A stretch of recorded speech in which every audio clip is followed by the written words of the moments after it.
Bien. Entonces, bueno, la clase pasada habíamos visto que para poder observar interferencia, las fuentes de luz tienen que cumplir ciertas condiciones, ¿sí? Hablamos de que tienen que ser de igual ondas monocromáticas, de igual frecuencia, ¿sí? Hablamos de la polarización, ¿se acuerdan qué pasaba con la polarización? ¿Cómo tenía que ser? Lineales. Pero iguales, ¿sí? Lineales y paralelas, digamos. ¿Sí? Porque si no, el producto escalar, ¿te acordás que calculamos, para calcular la intensidad, teníamos que hacer el producto escalar de E por E, y bueno, y ahí juega el ángulo, ¿sí? Si son Claro. ortogonales, Si no te en, aparecería como un coseno ahí, ¿no? claro, en definitiva, o sea, vos cualquier campo eléctrico lo podés dividir, digamos, o descomponer en sus dos componentes ortogonales, ¿sí? Y entonces eso lo podés hacer para las dos ondas. Entonces, las componentes paralelas van a interferir entre sí y las otras son ortogonales, te van a dar producto escalar cero, ¿sí? Después, ¿qué otra condición teníamos para que se pueda observar interferencia? Que la diferencia de fase tenía que ser constante, ¿no? La diferencia de fases iniciales, ¿sí?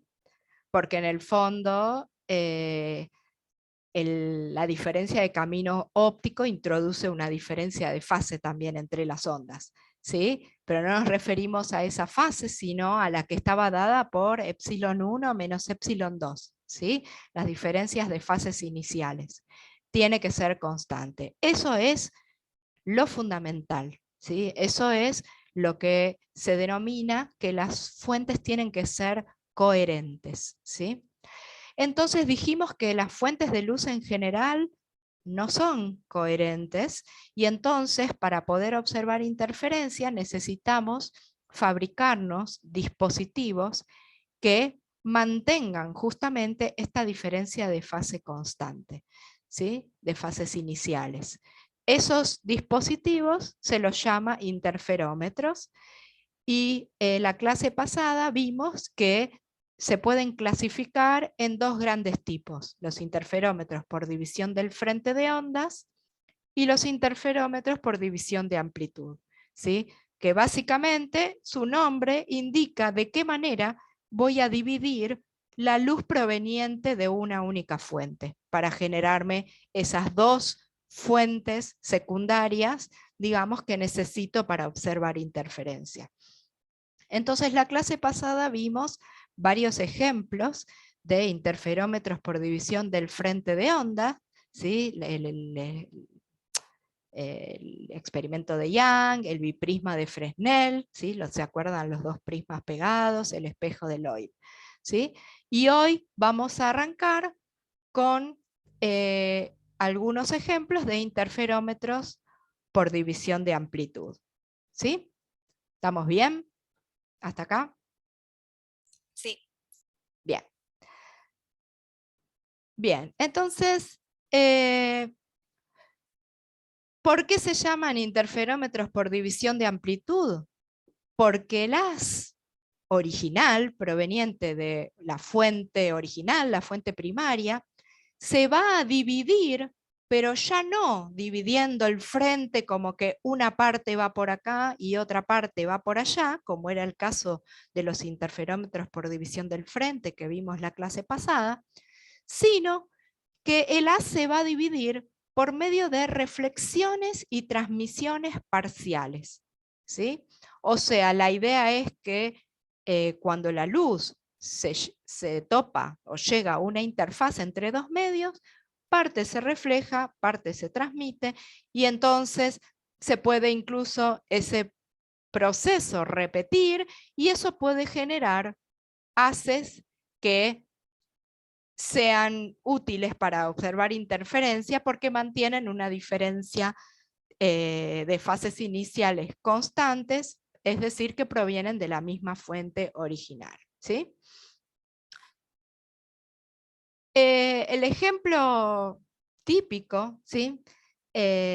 Acá nada más puse un dibujito de un ejemplo de este tipo de interferencia, ¿sí? Pues en esta foto se ve una imagen, después vamos a ver un video, pero básicamente esto es una lámina delgada, donde lo que se está observando, esos colores, tienen que ver con interferencia en esa lámina producida por una fuente de luz blanca, ¿sí? Como les decía, el ejemplo básico es la lámina de caras paralelas, ¿sí? O sea, la idea es que uno tiene una lámina, ¿sí? Delgada, de un cierto espesor D, ¿sí? Y tiene una fuente, que por ahora la vamos a considerar puntual, una fuente puntual que ilumina una de las caras de esa lámina, ¿sí? Esa lámina tiene un índice de refracción que lo llamamos N sub F, ¿sí? Índice del film, podríamos asociarlo con eso, ¿sí? Y está sumergida en un medio que tiene otro índice, ¿sí? Que en principio podrían ser distintos, N1 y N2, ¿sí? Entonces, ¿cuál es la idea? La idea es la siguiente. La luz que llega proveniente de la fuente original, como dijimos recién, en parte se refleja con el mismo ángulo que incidió, ¿sí? Representada por este rayo de acá, y en parte se transmite. Y como el índice es distinto de la lámina, se transmite con un ángulo diferente, cumpliendo la ley de Snell, ¿sí? Ese haz que se transmitió, cuando llega a la otra cara de la lámina, en parte también se refleja, ¿sí? Se refleja con el ángulo igual al que incidió, y ese haz reflejado vuelve a tocar la primera interfaz, y en esa interfaz se transmite con un ángulo igual al ángulo que tenía el reflejado de la primera vez que llegó, digamos, a la interfaz, ¿sí? Esto simplemente por la ley de Snell, ¿está bien? Entonces, estos dos rayos salen paralelos, ¿sí? Salen paralelos, por lo tanto, en principio, si yo quisiera observar interferencia entre esos dos rayos, una opción sería irme al infinito, lo cual no es muy práctico, y la otra opción, mucho más piola, es poner una lente, ¿sí? Y yo sé que un par de rayos que vienen paralelos, si coloco una lente convergente, van a ir a juntarse en el foco, en el plano focal, ¿sí? Entonces, en el plano focal de esa lente yo logro juntar esos rayos, y entonces ahí puedo observar interferencia, ¿sí? Esa es la idea. ¿Cuáles serían las fuentes puntuales que están generando estos dos haces? Se me acaba de quemar una lamparita. ¿Cuáles serían esas fuentes? Bueno, serían las obtenidas por reflexión en la cara de arriba y en la cara de abajo, que están marcadas acá, como S1 y S2, ¿sí? Algunas cosas simplemente para que queden establecidas. Primero vamos a estar considerando que el material del film es un material no absorbente. ¿Qué quiere decir eso? Que toda la luz que incide sobre esa lámina va a ser reflejada o transmitida. No hay luz que se la queda a la lámina, ¿sí? Que se podría consumir en otra forma de energía, ¿sí? Vamos a considerar una fuente puntual monocromática, por ahora, ¿sí? Y para el análisis que viene, vamos a considerar solo los primeros haces que se reflejan solo una vez, que son estos dos que yo les describí recién. O sea, el que se refleja directo en la primera cara y el que se transmite, se refleja y se transmite, ¿sí? Ambos se reflejan solo una vez, ¿sí? El primero se refleja en la primera interfaz y el segundo se refleja en la segunda interfaz, ¿sí? Está claro el montaje, digamos, ¿no? Como lo estamos pensando, ¿sí? Ahora vamos a ver un detalle de cómo calcular cuál es esa diferencia de camino óptico, que es la que va a dar en definitiva cómo va a ser esta figura de interferencia que vamos a ver en la pantalla, ¿sí? Entonces, Y sí, sí, una sí, pregunta. sí. Em, supongamos que no es de una fuente puntual, ¿no? La luz incidente. Y yo supongo que es una fuente lejana que vienen paralelas, ahí ya no me haría falta la lente, ¿no? ¿Dónde pondrías la fuente lejana? No sé, o sea, en vez de ser una fuente puntual, es tipo un frente de ondas planas, de tipo rayos paralelos. Sí, o sea, todos Digo, rayos paralelos como este, claro, digo, ponele. ahí no haría falta la lente, ¿no? Pues yo podría suponer que hay un rayo, un rayo paralelo a este, se refleja de manera que justo cuando sale está en la misma dirección que el que se... No sé si me estoy explicando, para. O Ay, sea, no, o si sea, no pongo otro rayo tal, si pongo otro rayo tal, que en la que se transmite, que digamos en la segunda reflexión, ¿no? Se transmite primero y después se refleja, queda en la misma dirección que el que se refleja por primera vez de este rayo, tendría dos haces reflejados en la misma dirección sin la necesidad de la lente, ¿no? no, vos acá tenés dos rayos reflejados en la misma dirección. No, pero digo, sí, pero digo en el espacio, digo que estén en la misma recta. Eh, que se junten, decís, en la misma recta. Claro, yo O pongo sea, otro. lo que vos te importa, o sea, a ver, no sé si te entendí bien, pero digamos, quizás esto te aclara. Lo que vos necesitas es generar, a partir de una fuente, necesitas generar dos. ¿Por qué? Porque al generarlas a partir de una única fuente, eso te asegura que la diferencia de fases iniciales va a ser la misma, ¿sí? O sea, el camino óptico, digamos, que recorrió todo este haz hasta acá, es el mismo, digamos, porque es uno solo, va a ser el mismo para el rayo 1 que para el rayo 2, ¿sí? Hasta acá. ¿Está bien? Entonces, Sí. el desfasaje que se agrega entre los dos rayos que van a interferir es el que tiene que ver con que a partir de acá uno directamente se va y en cambio el otro se transmite, se refleja y ahí recién se va. Como que en esta zona cada rayo hace un camino distinto y ese camino distinto introduce una diferencia de fases, ¿sí? Que es la que va a ser responsable de la interferencia, ¿sí? Si vos incidís con un frente plano, que es lo que te entendí que querías hacer, ese frente plano va a tener todo el frente el mismo ángulo, ¿sí? Entonces todo te va a salir igual, no hay forma de tener otros ángulos acá, ¿sí? O sea que todo lo que salga te va a ir a parar a un punto, ¿sí? Eh, No vas a tener una figura acá, vas a tener un punto nada más, ¿sí? Cuando vos tenés una fuente puntual, este es el primer gráfico, digamos, pero después vamos a ver que en realidad tener una fuente puntual implica que vos vas a tener rayos que inciden sobre la interfaz con distintos ángulos.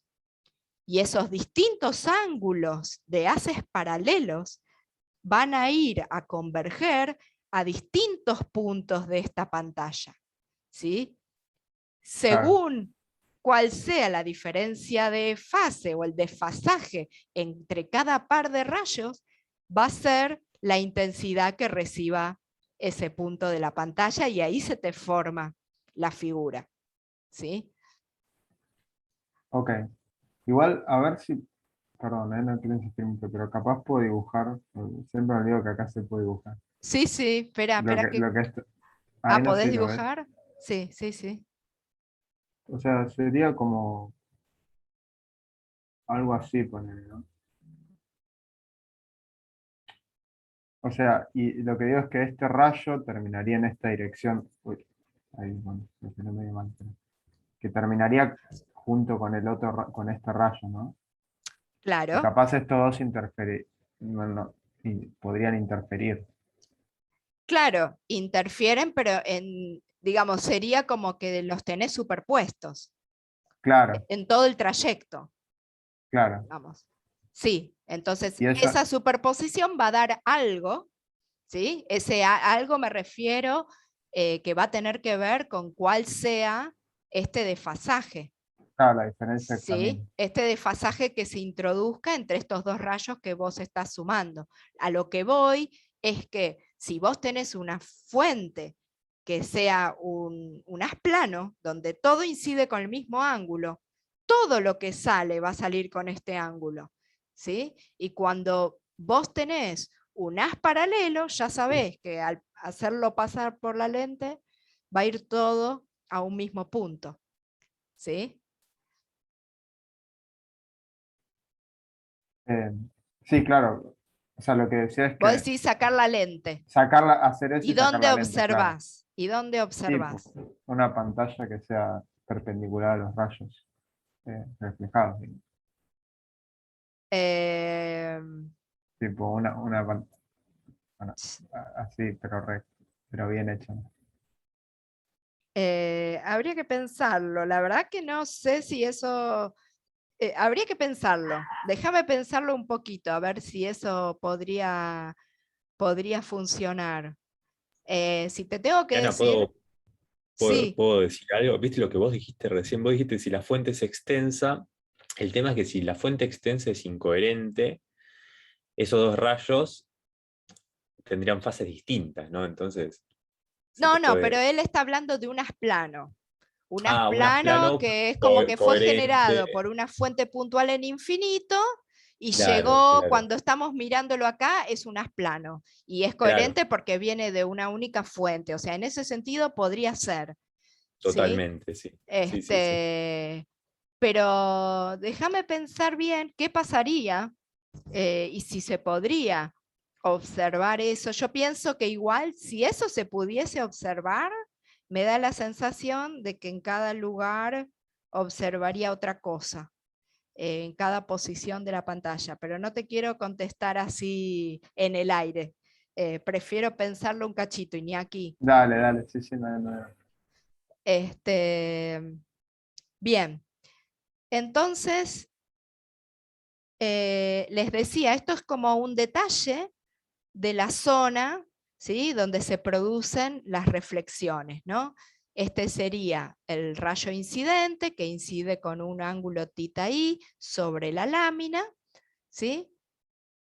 Se refleja, este sería, llamémoslo, el rayo 1, y después tenemos el rayo 2 que se refracta, se vuelve a reflejar en la segunda cara y se transmite.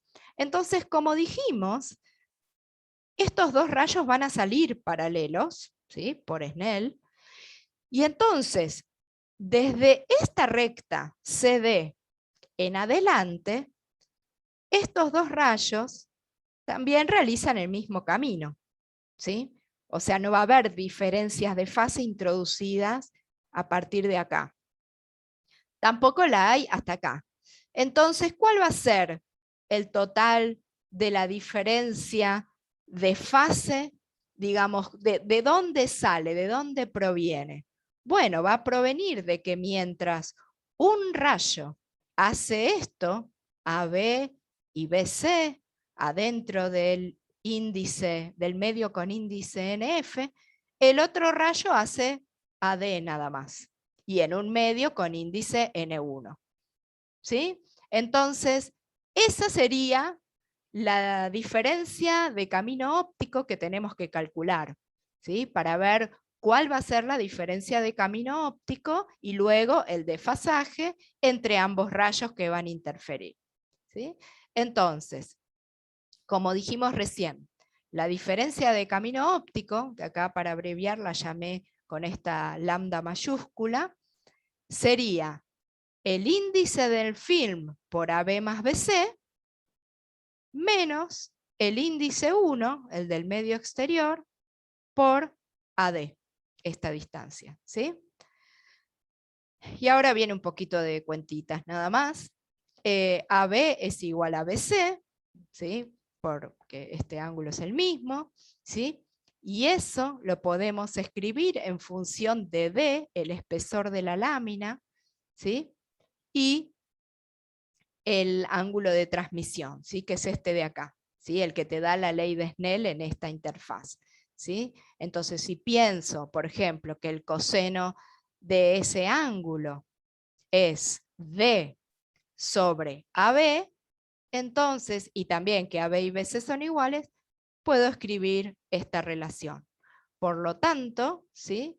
La diferencia de camino óptico va a ser NF por 2 veces AB, que sería 2 veces D sobre coseno de tita T, menos N1 por AD. ¿Sí? Entonces ahora tenemos que escribir AD.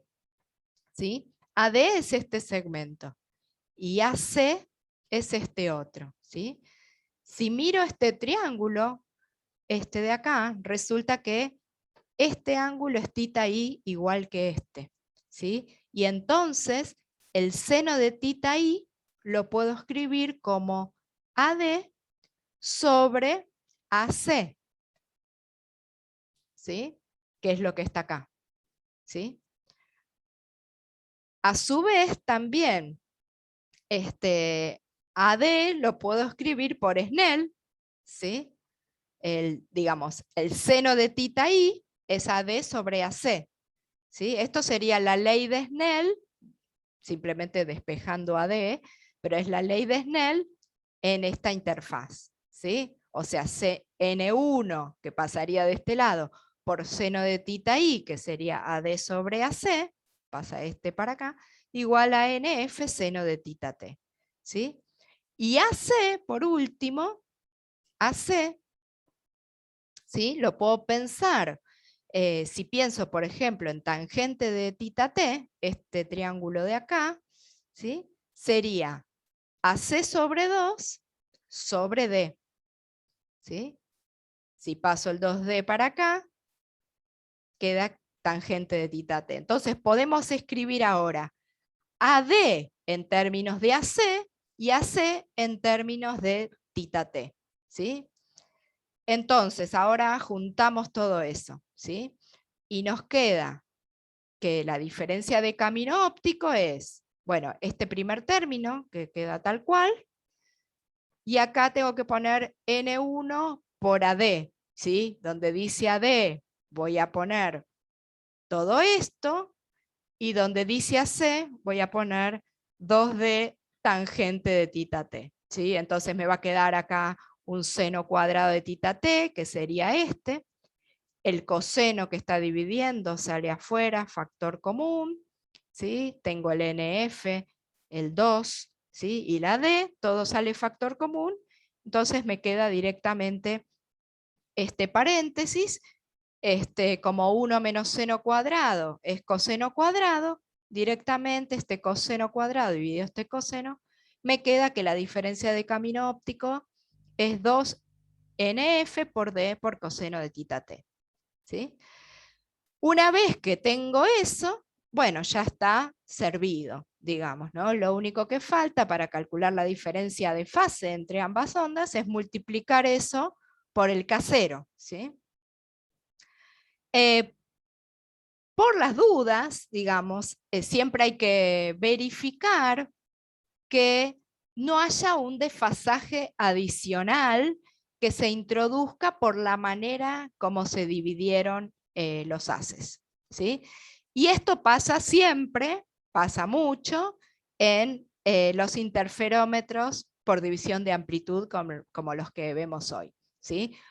¿Se acuerdan que yo el otro día ya les conté en relación al espejo de Lloyd que cuando la luz se refleja en un espejo, sufre un salto de fase en pi?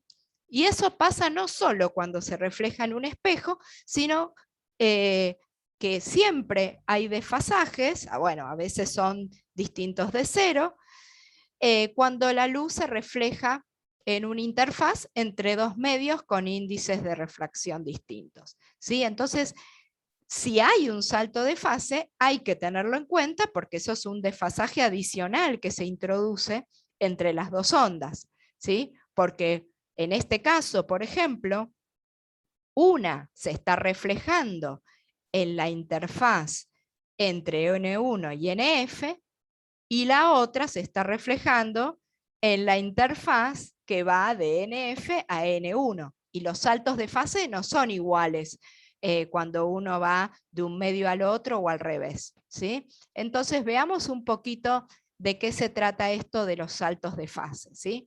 Acá les puse unos gráficos representativos, ¿sí? Que están hechos para índices, cociente de índices de 1.5, ¿sí? Y está hecho el caso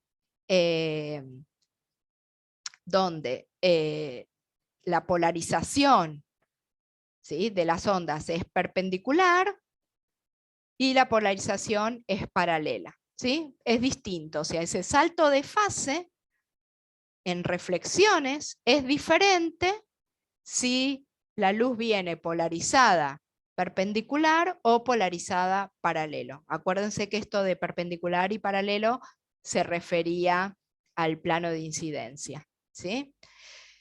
Entonces, nosotros en estos... Profe, Sí. eso de perpendicular y paralelo se refería a los modos transverso, magnético y eléctrico del campo. Claro, tal cual. Okay. Sí, es otra manera de llamar a los modos, sí. ¿Sí? Pero cuando los nombramos de esta manera, perpendicular y paralelo, lo que quería que quede claro es que es perpendicular o paralelo al plano de incidencia, ¿sí? Okay. Bien. Entonces,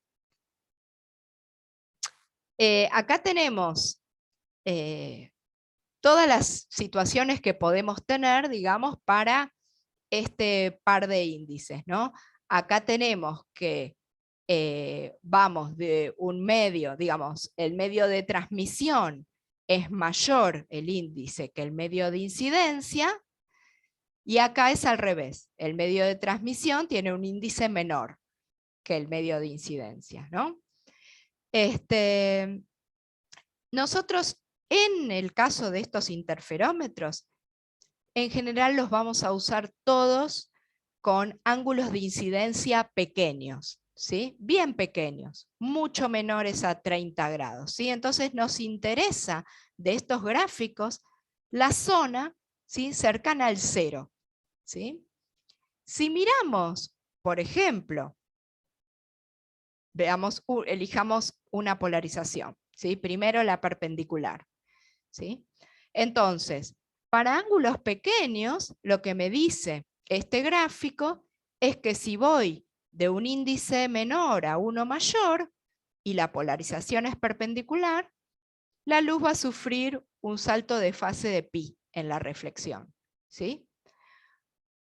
Mientras que si voy de un índice mayor a uno menor, el salto de fase va a ser cero, con esa misma polarización, ¿sí? O sea, en un caso va a ser pi, en el otro va a ser cero. ¿Qué pasa con el otro modo de polarización? Si voy de un índice menor a uno mayor, el salto de fase va a ser cero para ángulos pequeños, y si voy de un índice mayor a uno menor, el salto de fase va a ser pi. Es como al revés de la otra polarización, ¿sí? Entonces, ¿qué concluimos de esto? En general, vamos a estar usando ángulos pequeños, y si la lámina está sumergida en un medio único, que es lo más común para usar estos interferómetros, tener, por ejemplo, una lámina de vidrio sumergida en aire, o al revés, una lámina de aire entre dos vidrios, ¿sí? En general va a pasar eso, o sea, como que a un lado y al otro de la lámina tengo el mismo índice. Entonces, este desfasaje adicional que tenemos que agregar va a ser siempre más o menos pi. ¿Por qué? Vuelvo al gráfico, ¿sí? Si estoy en medio único, siempre va a pasar que uno va de índice menor a mayor, un rayo, y el otro va de mayor a menor, ¿sí? Entonces, para cualquiera sea el modo de polarización, siempre daba que uno era 0 y el otro pi, ¿sí? Entonces voy a estar restando, ¿sí? O 0 menos pi o pi menos 0, y en definitiva ese salto de fase adicional, gamma, va a ser siempre más o menos pi. Y eso es independiente de la polarización incidente, ¿sí? Ojo que esto es en el caso más común, ¿sí? Puede pasar que los índices sean, por ejemplo, crecientes, ¿sí? Que N1 sea mayor que NF, mayor que N2, o al revés. Y en ese caso hay que tener cuidado y calcular bien los saltos de fase, ¿sí? Pero en el caso más común, digamos que va a ser siempre más o menos pi. Entonces, a nuestro K0, por la diferencia de camino óptico que teníamos, ¿sí? Le tenemos que agregar este salto de fase de más menos pi para formar nuestro desfasaje delta, ¿sí? ¿Se acuerdan que habíamos llamado delta al desfasaje entre las dos componentes? ¿Sí? Profe, Sí, una pregunta. sí. Estos gráficos de los saltos de fase, ¿de dónde salen? ¿Cómo se calcula o se mide? Esto no se calcula con las ecuaciones de Maxwell. Esto básicamente son los coeficientes de reflexión, ¿sí? Como los conocemos, ¿sí? Sí. Son los coeficientes de reflexión complejos, ¿sí? Cuando el coeficiente de reflexión es complejo, su módulo nos da digamos, en cuanto disminuye la amplitud de la onda reflejada respecto de la incidente, y su fase nos da cuál es el salto de fase que sufre, ¿sí? O sea que esto surge de calcular los coeficientes de reflexión. Ok, gracias. Bien, entonces, O sea, eso, perdón, sí, o sí, sea, eso sí. se estudia en física 3, supongo. Yo creo que en física 3 no lo están viendo ahora. Sí, probablemente en teórica 1 lo calculen. Ahí Gonzalo sé que sí, así. Que Sí, sí, en teórica 1. En En teórica TO1 1, en física 3 se no, ve. ¿no? Diana, perdón, No, me quedó una duda de... Me perdí. ¿Por qué era eso que haces de multiplicar por K0 la diferencia de camino óptico? ¿Qué es el número de onda? Porque esto viene de que las ondas es KZ menos omega t, ¿te acordás el argumento del coseno? Sí, sí. Ah, Siempre. está bien. Entonces la parte espacial, digamos, lo que juega de Z, ¿sí? Si yo estoy ahora, me queda la resta, es la cuentita que hicimos el otro día, entre el camino que recorre uno menos el camino que recorre el otro, ¿sí? Eso es una diferencia de distancias, ¿sí? Claro, Pero para saber qué... adentro del coseno va K por eso, ¿sí? Sí, sí, sí. Perfecto. Bien. Entonces, bueno, esto es simplemente multiplicar el K0, 2pi sobre lambda 0, por el lambda de la diferencia de camino óptico que calculamos recién, más menos pi. ¿Sí? Es simplemente juntar todo. Y esta sería la expresión para nuestro desfasaje entre los dos rayos que van a interferir, ¿sí? Que provienen de reflexiones en las distintas caras. Una cosa que es importante decir es que en este interferómetro, como los dos rayos provienen de reflexiones en las distintas caras, las intensidades de cada uno no son iguales, ¿sí? No son idénticas.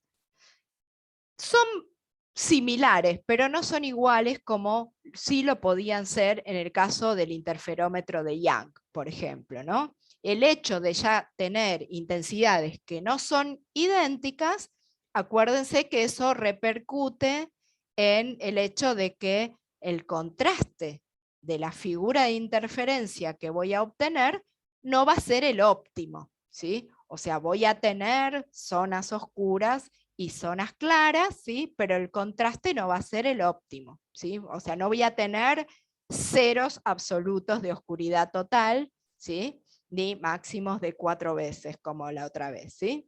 Pero esto estoy exagerando, en realidad son bastante parecidas las intensidades, lo cual está bueno, pero lo que quería dejar en claro es que no es estricto, ¿sí? O sea, estrictamente hablando, no son iguales las intensidades.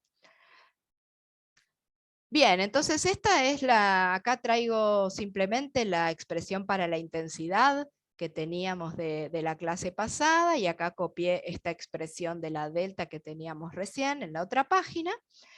Y entonces sabemos que vamos a tener un máximo de esta intensidad cuando el coseno de delta me dé 1, o sea, para deltas iguales a 2mπ, ¿sí? Por lo tanto, ¿sí? Igualo esta expresión a 2mπ y resulta que me queda esta expresión, donde m es un entero y lambda f llamé a la longitud de onda dentro del film, ¿sí? Dentro del medio de la lámina, ¿sí? Que es lambda 0, es la longitud de onda en el vacío, dividido el índice de refracción del film, de la lámina, ¿sí? Análogamente, tenemos para los mínimos la condición de que el coseno sea -1, por lo tanto son estos valores de delta, y termina dando estos valores para d coseno de tita t.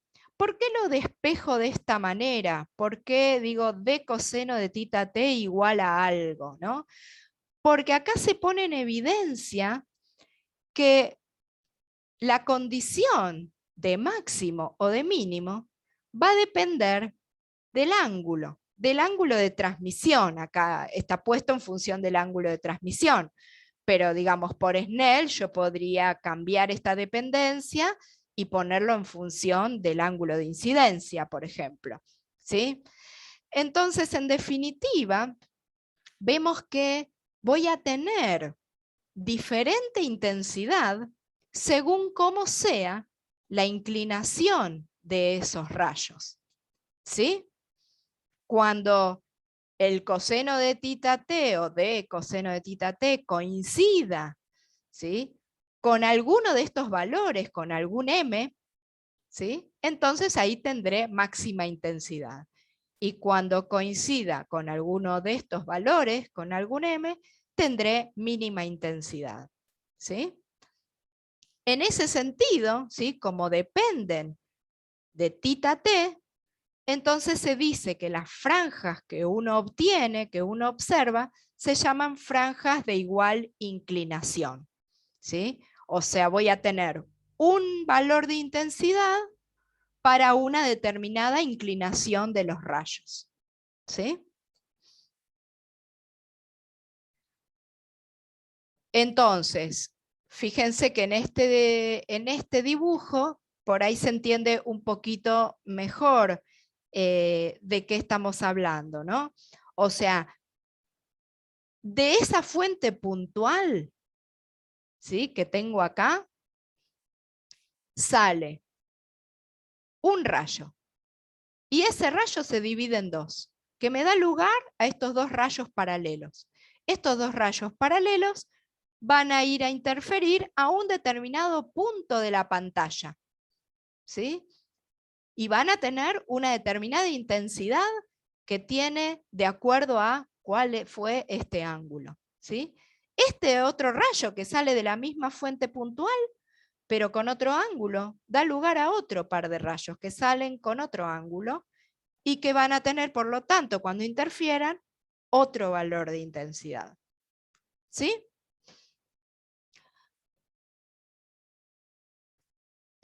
Entonces, bueno, acá es interesante remarcar eso, ¿no? Que justo, digamos, las posiciones de máximos y de mínimos de intensidad tienen que ver con la presencia de múltiplos pares o impares de la longitud de onda dentro del film dividido 4. ¿Sí? O sea, vuelvo acá. ¿Sí? O sea, es como que tengo que meter y ver cuántas, si me entra un número entero, ¿sí? Múltiplo, par o impar, de longitudes de onda de esa fuente de luz que estoy usando dentro del espesor del film, entonces ahí voy a tener o máximo o mínimo, ¿no? Otra cosa muy importante que la dije, pero la remarco porque siempre es una fuente de problemas, es que estas expresiones que yo puse asumen que la lámina está inmersa en un medio único, ¿sí? O sea que a ambos lados de la lámina tengo el mismo medio, ¿sí? Si eso no pasa, la diferencia de camino óptico, ¿sí? Hay que, digamos, va a quedar la misma, la diferencia a la que llamé lambda, pero hay que adecuar el valor de gamma, el valor de ese salto de fase y analizarlo en cada caso, ¿sí? Podría darse que haya salto de fase, por ejemplo, en las dos reflexiones, ¿sí? Entonces sería un salto de fase de pi sumado a otro salto de fase en pi, o podría ser que no hubiera en ninguno, ¿sí? Entonces, bueno, eso hay que tenerlo en cuenta a la hora de analizar la figura que se obtiene por un determinado interferómetro, ¿sí? Otra cosa importante para mencionar es que si uno observa por transmisión, ¿sí? O sea, todo este análisis lo hicimos pensando en que vamos a mirar por reflexión, ¿sí? O sea, que vamos a observar la interferencia por reflexión. Pero en realidad uno también podría mirar por transmisión, ¿sí? ¿Qué sería?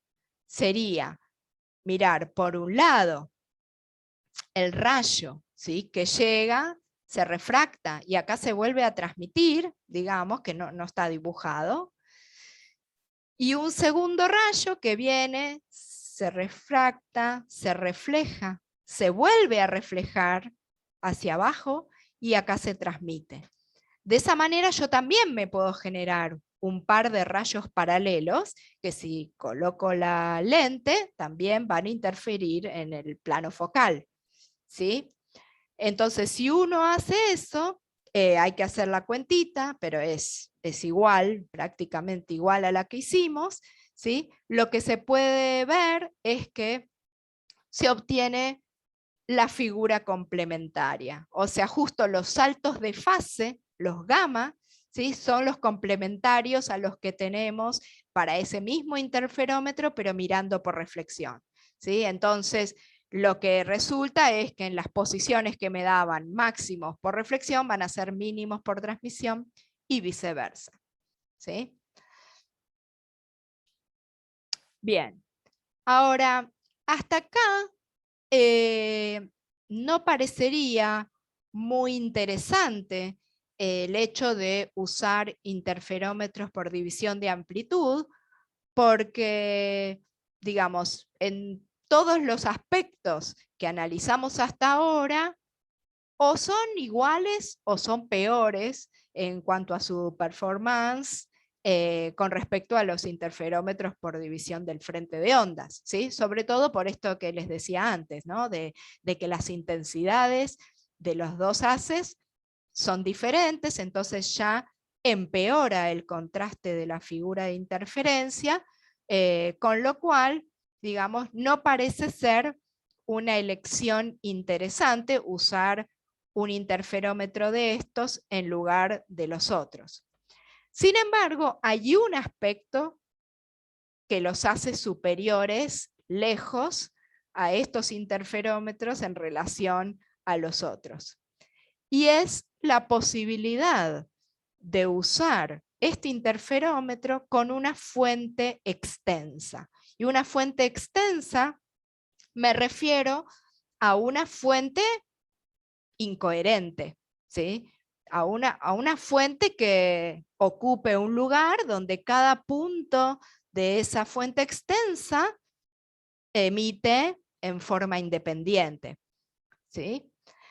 Entonces analicemos un poco este problema, ¿sí? ¿Qué pasa si iluminamos esta misma lámina con una fuente extensa, ¿sí? Esto de acá representa esa fuente extensa, que la puedo pensar como una sucesión de fuentes puntuales, y de cada punto, ¿sí? De cada punto, de cada fuente puntual dentro de esta fuente extensa, puedo considerar que salen rayos en distintas direcciones, ¿sí? A los que les va a pasar todo lo que analizamos antes, ¿sí? Entonces, fíjense, por ejemplo, vamos a mirar estos rayos, ¿sí? Este de acá y este de acá. Son rayos que salen en la misma dirección, ¿sí? Pero de puntos de la fuente distintos, ¿sí? Con puntos de la fuente distintos, lo más importante que quiero enfatizar es que esos puntos son incoherentes entre sí, ¿sí? Que no hay una diferencia de fases iniciales constante entre esos dos puntos, ¿sí? Entonces, si yo observo lo que le pasa, sí. O sea, una fuente extensa sería como una especie de, no sé, de lámpara, que sería Sí, como una, sería una lámpara, claro. claro, Sí. claro, que sería como luz aleatoria o natural, que Claro, una por fuente eso es que, que no es puntual, sí. claro, pero lo que digo es, ¿por qué las diferencias de fase no son constantes? O sea, es justamente por eso, porque es luz natural y los trenes de Porque, onda van. claro, porque cada punto, digamos, yo puedo pensar en que cada punto emite con su fase inicial, ¿sí? Y está totalmente descorrelacionada con la fase inicial con la que está emitiendo el punto de al lado, ¿sí? O sea, y aparte esa fase va cambiando, ¿te acordás? Cada 10 a la menos 8 segundos. Claro, ¿Sí? tal cual, por eso. O sea que es cualquier cosa, digamos, esa relación de fases. La ventaja de usar una fuente puntual es que yo digo, bueno, es el mismo haz, ¿sí? Que se me está dividiendo y entonces es como que siempre provienen del mismo tren de ondas, esas dos ondas en las que se separa esa onda original. Pero acá veo como que si vienen de puntos distintos, entonces, bueno, cada uno de estos rayos se emitió con una fase inicial diferente y que a su vez varía en el tiempo, ¿sí? Entonces, miremos este rayo, por ejemplo, ¿no? Este rayo llega a la interfaz, se divide en los dos y genera este par de rayos paralelos tal como vimos antes, ¿sí? Si yo miro ahora el rayo que sale en la misma dirección que el primero, pero proveniente de otro punto de la fuente, ¿sí? Lo que va a pasar es que como viene con la misma dirección, cuando se divida y genere los dos rayos, esos dos rayos también van a salir en la misma dirección que los dos primeros, ¿sí? La diferencia de fases entre esos dos rayos que interfieren acá y la de estos dos rayos que interfieren acá, va a ser la misma, ¿sí? ¿Estamos de acuerdo? Porque es del mismo punto que provienen, por lo tanto, esa parte que tiene que ver con las fases iniciales de cada tren de ondas ya se canceló, porque, porque los dos rayos que provienen de esta llegada a la interfaz, los dos llevan esa misma marca, digamos, esa misma fase inicial, ¿sí? Entonces, aunque este tenga una fase Φ1 y este tenga una fase Φ2, cuando yo reste las diferencias de fases, esas se van a cancelar, ¿sí? Y en definitiva, todos los rayos que salen con la misma inclinación van a ir a parar al mismo punto de la pantalla, ¿sí? Porque la pantalla está ubicada en el plano focal de la lente, ¿sí?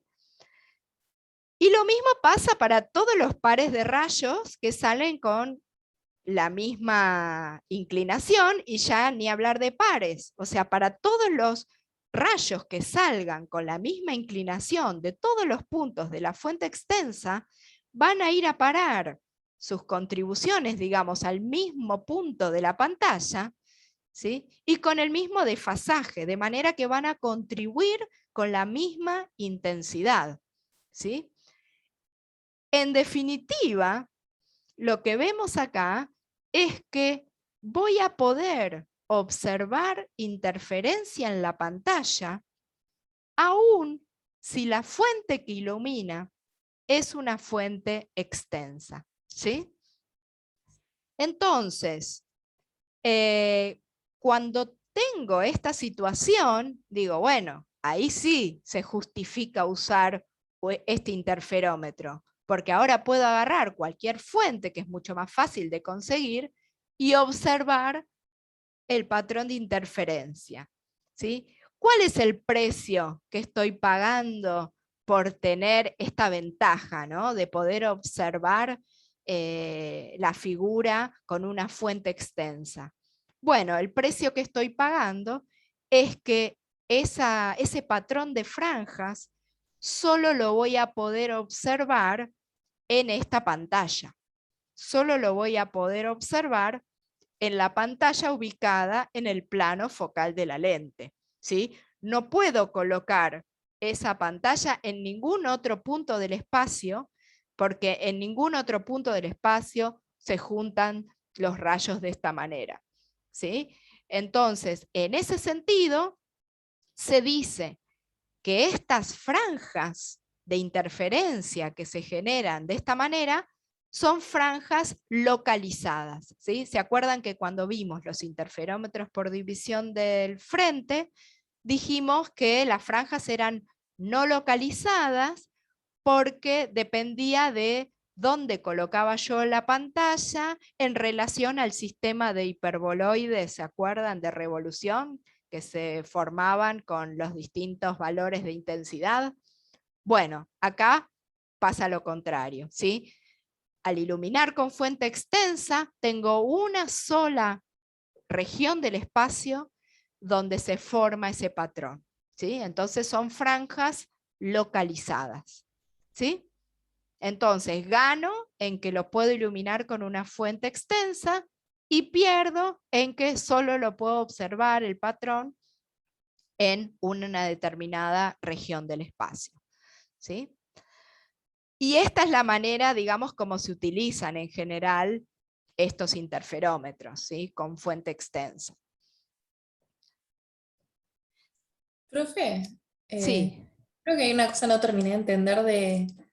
Entonces, la diferencia de camino óptica entre dos como pares de rayos es la misma porque la fase inicial que es distinta entre cada par como que se cancela igual en... Oh, Claro, o sea, si yo quiero considerar, yo lo que tengo que considerar es la diferencia de fase en total entre, digamos, llamemos rayo 1 y rayo 2. ¿Sí? Si los dos provenían del mismo tren de ondas, traen una fase inicial, pero que es la misma para los dos. ¿Sí? Entonces, cuando yo reste la fase de uno que se le agregó menos la fase del otro, ahí esa fase inicial que traían se cancela. Ah, claro, entonces entre los dos pares es ¿Sí? lo mismo porque a ambos se les canceló. Entonces siempre se cancela para cualquier punto. Ah, ¿Sí? ok. Claro. Sí. Bien. Gracias. Bien, entonces otro ejemplo de interferómetro de este tipo que se utiliza con fuente extensa es la cuña, ¿sí? La cuña es básicamente una lámina de caras paralelas torcida, ¿sí? O sea, lo podemos ver de esa forma, ¿sí? O sea, es, en este ejemplo, por ejemplo, son dos láminas de vidrio separadas acá por un tabique de manera que forman un ángulo alfa, ¿sí? Y ese espesor, digamos, de aire que queda en el medio es función de X, ¿no? X se mide desde el vértice de la cuña. Acá tenemos una vista desde arriba, ¿sí? De lo que sería la cuña. Entonces, básicamente poner dos laminitas de vidrio prácticamente pegadas, ¿sí? O sea, este ángulo alfa suele ser muy, muy pequeño. ¿Cómo se utiliza este interferómetro? Se considera incidencia casi normal a la cara de abajo, ¿sí?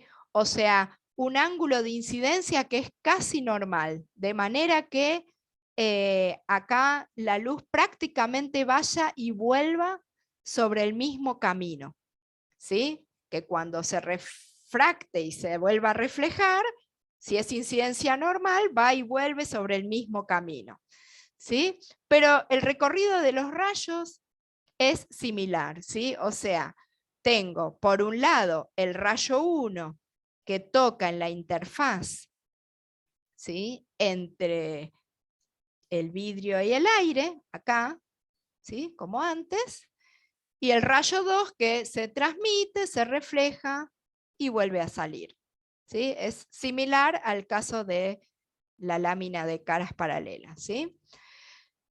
Nosotros ya calculamos cuál era la diferencia de camino óptico para el caso de la lámina de caras paralelas, ¿sí? Y nos había dado esto, ¿sí? Esto está copiado del otro caso, ¿sí? Solo que cuando la lámina tiene caras paralelas, el espesor D es fijo, ¿sí? Pero acá el espesor D en realidad va a depender de cuán lejos esté yo del vértice, ¿sí? Si estoy pegado en el vértice, tengo espesor 0, y cuanto más me voy alejando, ese espesor es mayor, ¿sí? Pero más allá de eso, puedo utilizar como base esta misma formulita, ¿sí? Entonces, si el ángulo alfa, ¿sí? El de la cuña, es muy pequeño, D, que sería el espesor local, digamos, el espesor de la cuña para una determinada posición X, lo puedo expresar como alfa por X directamente, ¿sí? Si alfa es pequeño, que es el caso, ¿sí? Por lo tanto, si considero D igual a alfa por X y incidencia casi normal a la cara de abajo, de manera que el tita t, ¿sí? sea 0, el coseno de 0 me da 1, entonces en definitiva la diferencia de camino óptico me queda 2, el índice del film, que en este caso, en este ejemplo sería aire, por alfa por X, ¿sí? En este caso también hay que considerar los saltos de fase en reflexiones, ¿sí? Y de vuelta, para el caso como este, en que la cuña está inmersa en un medio único, gamma va a ser más o menos pi, entonces eso es lo que voy a considerar. Entonces acá pongo directamente K0, ¿sí? 2pi sobre lambda 0, por la diferencia de camino óptico, que es esto de acá, más o menos pi, ¿sí? Y lo igualo a 2mpi, ¿sí? Para la condición de máximo de intensidad, ¿sí? Bueno, haciendo esa cuentita, resulta que las posiciones X de los máximos son estas de acá, ¿sí? Donde M es un entero. ¿Está bien? O sea que a medida que me voy alejando del vértice, voy recorriendo zonas que tienen máxima intensidad. Pero esas zonas son discretas, ¿sí? Voy a tener que ir poniendo distintos valores de M para lograr obtener cuáles son los X que corresponden a máximos, ¿sí? Entonces, pensando en eso, ¿sí? Con la expresión de los máximos, puedo calcular la interfranja, ¿sí? La distancia que hay entre una franja de máximo y la siguiente, ¿sí? Y esa interfranja, ¿sí? Que es básicamente la distancia que hay entre un máximo y el que tiene el M siguiente, ¿sí? Esa distancia nos da lambda f, que se acuerdan que era lambda 0 sobre el índice, sobre 2 alfa, o sea, es directamente este factor de acá, ¿sí? Entonces, ese delta X también lo podemos relacionar con el espesor, ¿sí? Teniendo en cuenta que D es alfa por X, entonces los espesores de máximo, ¿sí? Van a ser estos, ¿sí? Es directamente multiplicar por alfa esta expresión de acá. ¿Qué quiere decir esto? Que si yo me voy moviendo en la cuña, ¿sí? Voy a tener ciertos espesores, ciertos Ds, ciertos valores, acá, acá, acá, por ejemplo, que van a dar máxima intensidad. Eso me va a formar un patrón de franjas, ¿sí? Que me van a indicar en definitiva cuál es el espesor de la cuña en esa posición, ¿sí? Por eso es que se conocen estas franjas como con el nombre de franjas de igual espesor, ¿sí? O sea, voy a tener una intensidad u otra según cuál sea el espesor de la cuña en ese punto, ¿sí? Entonces, lo que se ve es algo así, mirando de arriba, ¿no? Se ve en la superficie superior de la cuña.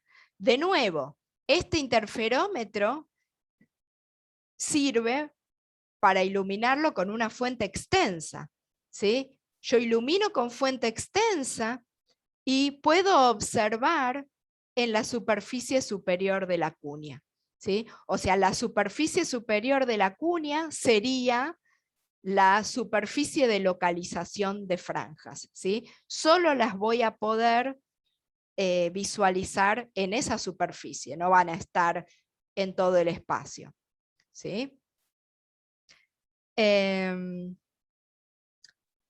Una foto de lo que podemos ver, por ejemplo, si ponemos pegadas dos portaobjetos de microscopio, ¿vieron? Que son laminitas de vidrio bastante delgadas, es un patrón como este, ¿sí? Si yo trato de pegar dos láminas de vidrio, ¿sí? Seguramente el espesor de aire que me queda entre las dos no va a ser uniforme, ¿sí? Incluso yo puedo apretar más en una zona que en otra y de esa manera lograr que los espesores, digamos que haya como una superficie de espesores que van variando punto a punto. Estas franjas, así torcidas, con estas curvaturas, justamente lo que me están indicando es cuáles son las regiones que tienen el mismo espesor, ¿sí? Porque son las franjas que tienen la misma intensidad de luz, ¿sí? O sea, una determinada intensidad de luz corresponde a un M que podría ser de un máximo, ¿sí? Y esa franja, bueno, si ese espesor, digamos, no es perfecto en el sentido de la cuña, ¿sí? Donde yo tendría que ver todo así, recto, ¿sí? Si no es una cuña perfecta, y bueno, justamente me va a cantar, esta curvatura me canta que ahí no tengo una cuña perfecta. Sí tengo una lámina de aire entre dos láminas de vidrio, pero el espesor varía punto a punto, ¿sí? Justamente la interferencia se puede utilizar para eso, ¿sí? Para detectar imperfecciones, ¿no? En la fabricación de una superficie, pero imperfecciones pequeñas, ¿no? Del tamaño de la longitud de onda, ¿sí? Ya que justamente la diferencia entre los espesores tiene que ver con la longitud de onda de la luz, básicamente, ¿sí? Entonces, justamente la interferencia es un método que se utiliza para detectar defectos de fabricación, por ejemplo, de superficies que tienen que ser muy perfectas, ¿no? Para alguna aplicación, por ejemplo. Profe, Sí. entonces, si la cuña fuera perfectamente plana y no tuviera irregularidades, todas esas franjas las deberíamos ver tipo verticales, digamos, y todas equiespaciadas, tipo como esa Claro, foto. se tendría que ver esto, fíjate, acá está esquematizado, ¿no? ¿Cómo sería la cuña acá abajo? Y esto sería como que vos te pones arriba, ¿no? Claro, Arriba de esta cara y miras desde arriba. Y tendrías que ver líneas rectas así, franjas, claro. franjas Mm, que rectas donde para un determinado espesor tengo una determinada intensidad, ¿sí? Y si esa cuña es perfecta, a lo largo de toda la cuña tengo el mismo espesor. Por lo tanto, claro, esa línea va a ser recta. Acá no pasa eso, claro. ¿sí? Entiendo. Bien, gracias. No, no, de nada. Profe, Sí, ¿por qué es verde? ¿Está iluminada con luz verde? O claro, sea, ahí porque hay viste que en colores. punto de Sí, sí. vista, Acá hay entonces, colores, no es luz monocromática. ok. O sea, si fuera Claro. luz blanca, quedaría como distintas franjas de Y es lo colores. que pasa acá. Claro, lo que pasa es que no se visualiza bien todos los colores, pero ¿qué pasa? Volvamos acá, ¿sí? Estos espesores dependen de M, está bien, pero dependen de la longitud de onda, Claro. ¿sí? Entonces, ¿qué significa esto? Que, por ejemplo, si fuera la longitud de onda del rojo, ¿sí? Va a tener máximo en ciertos espesores. Y la longitud de onda del verde va a tener máximo en otros espesores. ¿Está bien? Y la del azul en otros. En definitiva, si yo ilumino con todas las longitudes de onda a la vez, voy a ver colores porque cada espesor va a maximizar una longitud de onda determinada, ¿sí? Y entonces las intensidades de las otras van a estar más atenuadas y va a prevalecer una por sobre las demás, ¿sí? Y eso hace que se vean coloreadas las franjas. Claro, ok. Una pregunta, ahí D sub M sería el espesor de cada franja. Sí, Y en el otro, D sería el H que está en la figura, ¿no? O sea, digamos, cuando está en como. el Digamos, cuando, otro, espera, ¿qué es el otro? ¿La figura claro, anterior? el D igual alfa por X sería cuando están Ah, como para esto. atrás, ¿no? Sí, Claro, digo, pensando a la cuña, pensémosla acá si querés. D es el espesor, pero es el ah, ok. espesor local, digamos. O sea, en el caso de la lámina de caras paralelas, yo no tenía que decir espesor local, porque D era Sí, constante. claro, era lo mismo, sí. Claro, ahora, como tiene un ángulo alfa, entonces D depende de X. Claro, ok. ¿Sí? Va creciendo con X. A medida que me alejo del vértice, va creciendo el espesor. ¿Cómo crece? Crece, si el ángulo es pequeño, crece de esta manera. Ok, ¿Sí? Entonces, Ds son los espesores de la cuña que me van a dar máximo en este caso, desde sub m. ¿Sí? Reemplazo por m igual a 1 y tendré el espesor sub 1, que me va a dar, no sé, un determinado número por acá. Ah, Y ok. pongo m igual a 2 y tendré el espesor sub 2, que será este otro, ¿sí? Y entonces cada uno de ellos me va a dar un máximo, una franja brillante, porque estos son todos de máximo. Ok. Y algo que Perfecto. no me quedó claro. Si vos querés estudiar qué tan plana es una superficie que vos tenés, lo que haces es poner efectivamente una cuña, algo que lo eleve, o directamente apoyás sobre una superficie plana y te fijas si ves patrones. No te entendí lo primero. O sea, ¿cómo, No, lo primero sería lo que Lo primero estudiamos en sería el con alfa esquema. 0, ¿no? No, o sea, lo primero que dije es tipo Sí, como en el esquema, ¿no? Es tipo pones, como no sé, este. como algo que trabe, claro, que eleve un poquito. No, y lo otro Sí, sería poner, si vos tuvieras una superficie de referencia que vos sabés que es plana, ¿no? sí. Vos podrías directamente apoyar otra superficie sobre esa y ver si hay patrones. Sí, lo que pasa es que ahí también tendrías, o sea, en definitiva, si tu superficie en la que estás apoyando no es plana, vas a generar igual huecos, ¿sí? Con tu superficie plana patrón, digamos, ¿sí? Entonces, si generas huecos, entonces ahí vas a poder ver la interferencia, ¿sí? O sea, cualquiera de las dos maneras, ¿sí? Lo que pasa es que en general, bueno, para esta forma tenés que contar con que vos sabés que tenés una superficie que es perfectamente plana, digamos, tenés que confiar en eso. Ok.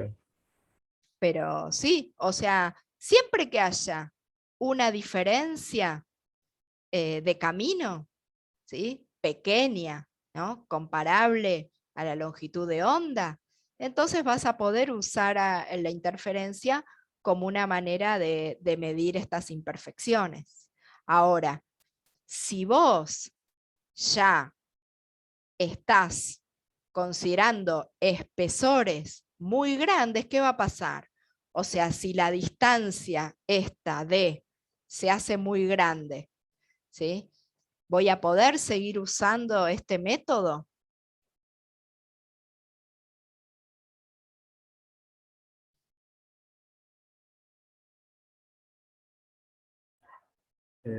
Supongo que no, pero no lo estoy viendo porque ¿Por qué?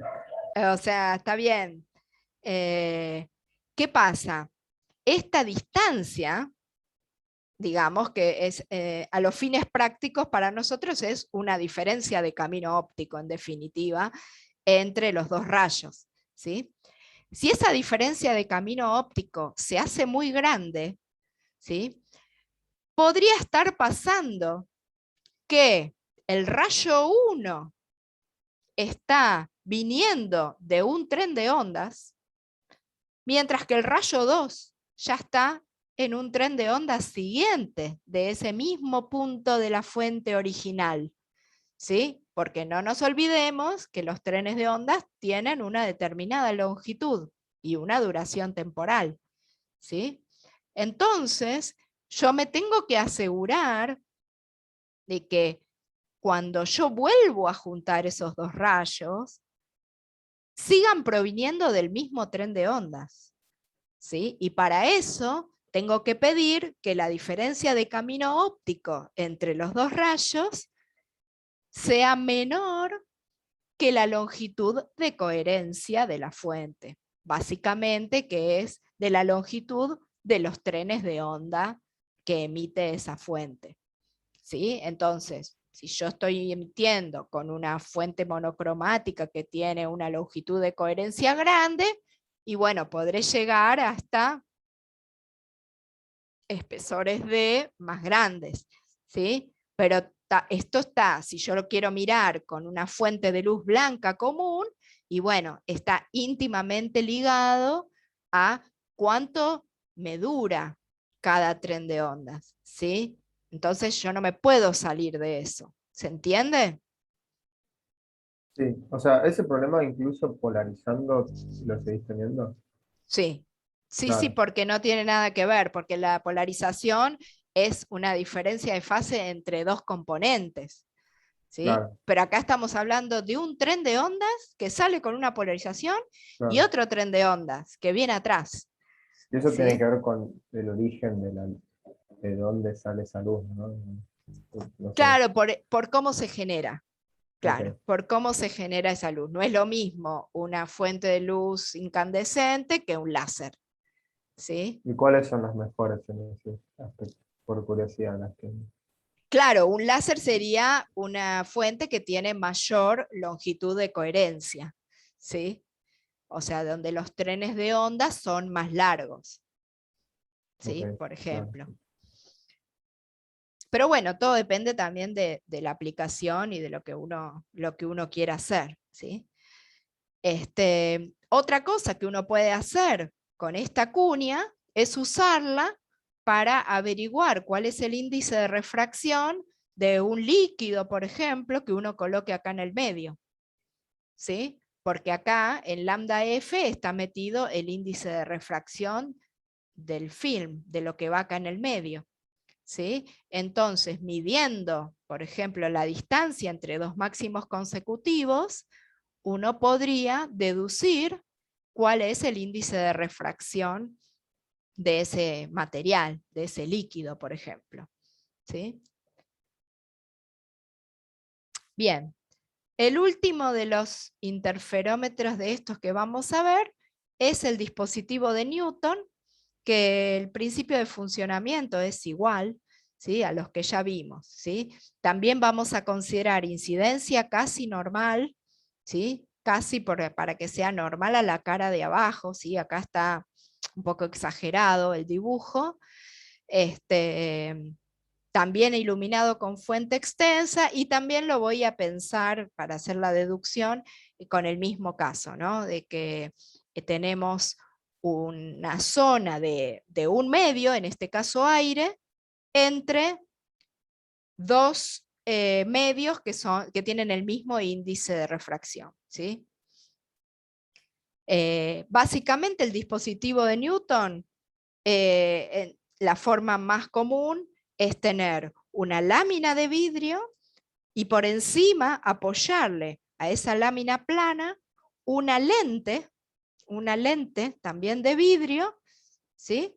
De manera que visto de costado se ve así, ¿no? O sea, tengo que esa lente va a tocar la lámina en un punto, ¿sí? Y a medida que me alejo de ese punto hacia afuera, el espesor de la zona de aire entre los dos vidrios va aumentando. ¿Sí? Entonces, de vuelta tengo que calcular cuánto vale delta en este caso. ¿Sí? Entonces, mirando este triángulo, ¿sí? X es la longitud medida desde este origen, ¿sí? Hacia afuera. Entonces miro este triángulo y digo x cuadrado más este segmento, que sería el radio de curvatura de esta lente, menos d, este espesor, ¿sí? Menos d al cuadrado, tiene que ser igual a r cuadrado, ¿sí? Pitágoras. Entonces, x cuadrado va a ser, o sea, acá ya está despejado, ¿no? X cuadrado va a ser r cuadrado menos r cuadrado, que ya se canceló, menos d cuadrado más 2r por d. ¿Sí? Es lo que puse acá.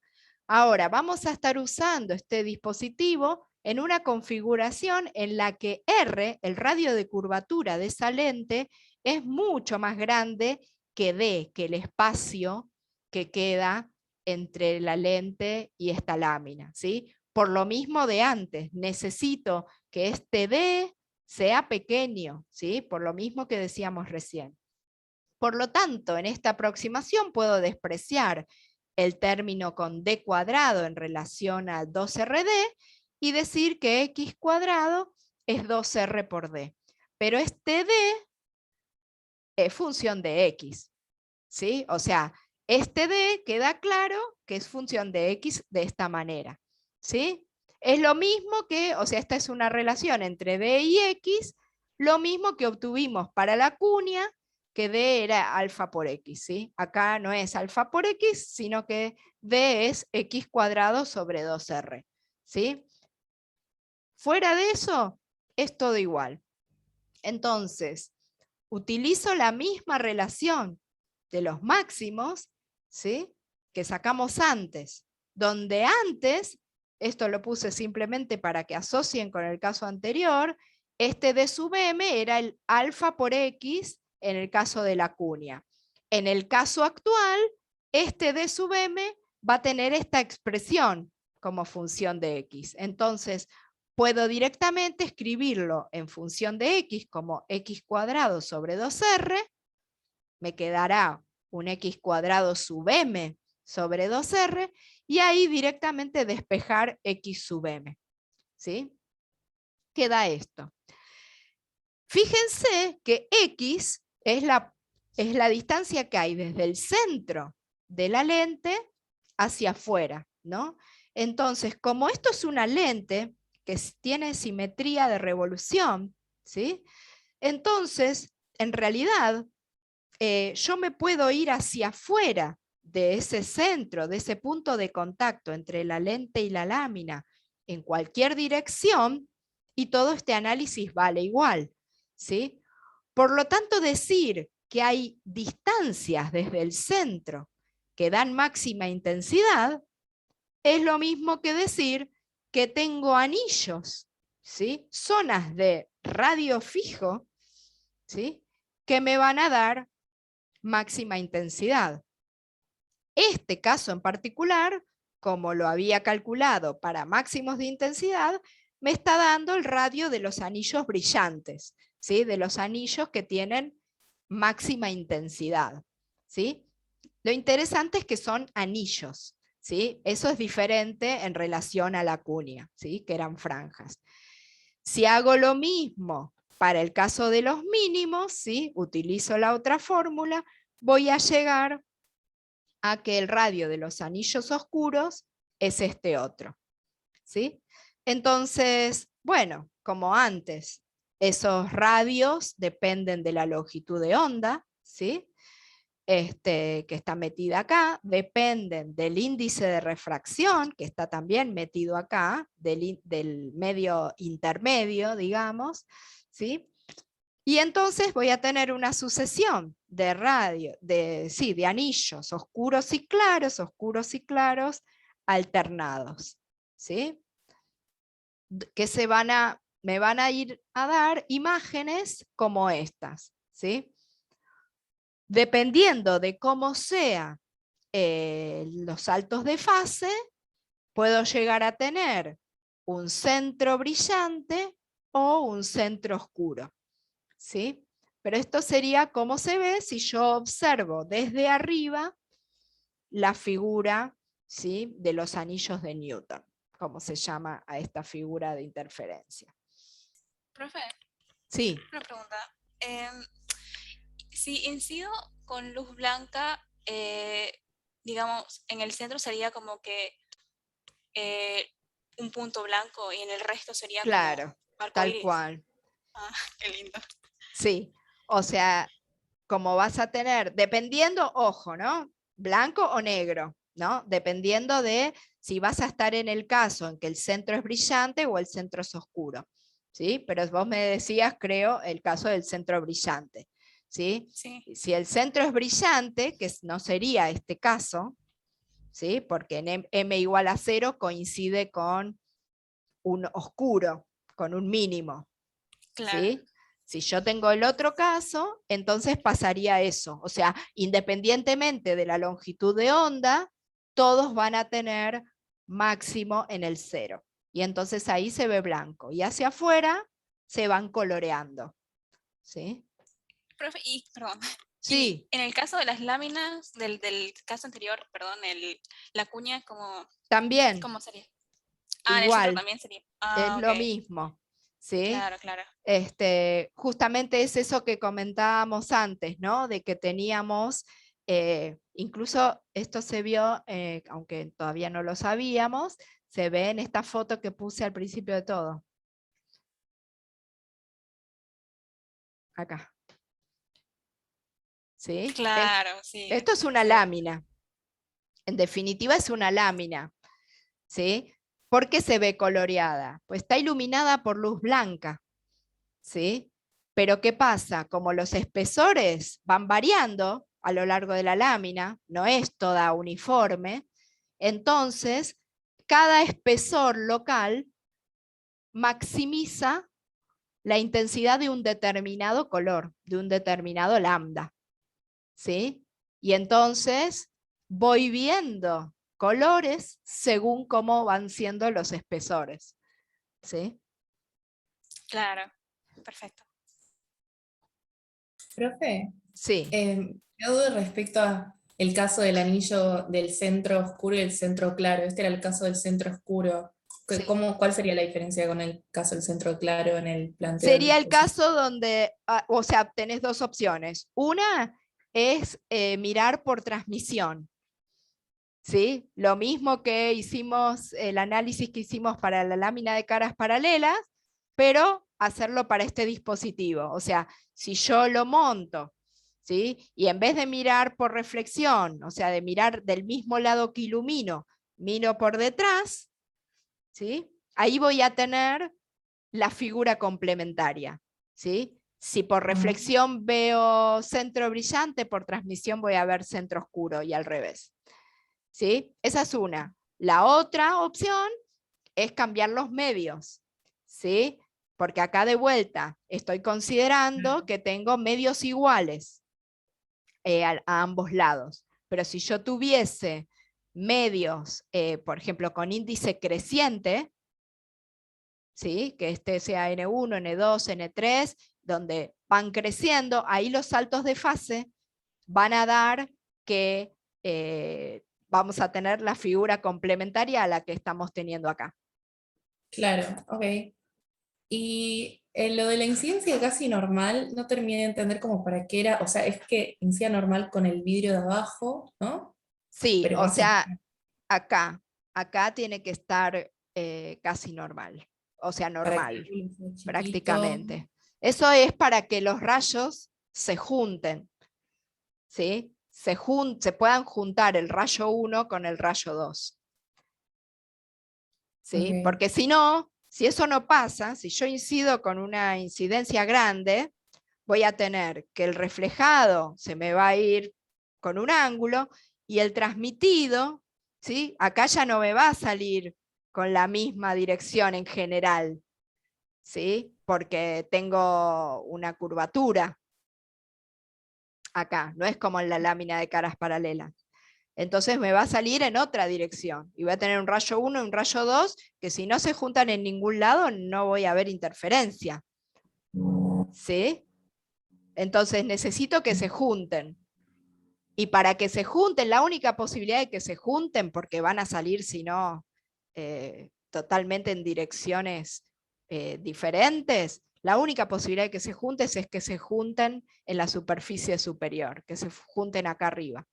¿Sí? Este gráfico no es lo ideal. Si quieren, por ahí puedo intentar de dibujarlo un poquito mejor. Este está un poco precario, que lo saqué. A ver, vamos a ver si por ahí de otra manera se entiende mejor. Pero vamos a ir a la pizarra.